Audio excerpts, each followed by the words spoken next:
Easter legends and the ancient rituals of the Suffolk countryside. You think the Easter Bunny is old? Suffolk's ancient spring traditions are far darker and stranger. Easter in Suffolk isn't just about chocolate and modern holidays. It's a time when the thin veil between the mundane and the spiritual used to be felt in every furrow of our heavy clay soil. If you look back into the county's history, the customs we practiced were a curious mix of deep faith and older, earlier superstitions that helped our ancestors make sense of the changing seasons. One of the most fascinating and entirely verifiable traditions involves the legend of the Bell of Bromeswell. Local lore tells us that during the medieval period, a particularly beautiful bell was destined for the village church. However, it somehow ended up lost in the mud of the marshes. It was said that on Easter morning, if you stood perfectly still by the riverside, you could hear the muffled chime of the sunken bell ringing out from beneath the earth to celebrate the resurrection. It's a haunting image that tethers the landscape to the liturgy in a way that only East Anglian folklore can. Then we have the curious case of the Easter sepulchres. In places like Long Melford and Southwold, the historical records show incredibly elaborate ceremonies. These weren't just simple prayers. Parishioners would build a temporary timber structure representing the tomb of Christ. From Good Friday until the early hours of Easter Sunday, local men were paid to keep a constant watch over it.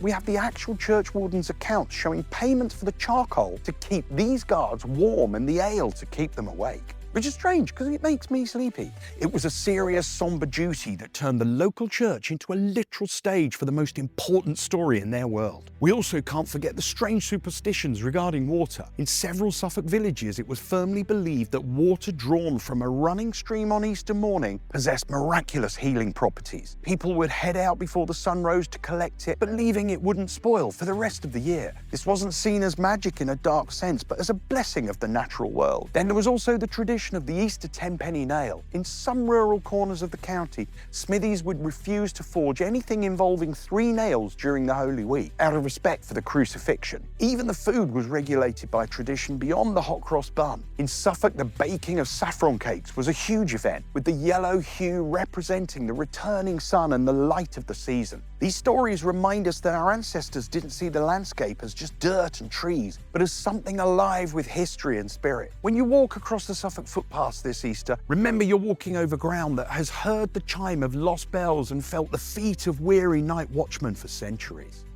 These videos help me spread the awareness of my holiday business, Wood Farm Barns, by sharing the historic stories of Suffolk. If you enjoyed this one, please hit like, please leave a nice comment, and do subscribe to our channel for more content like it.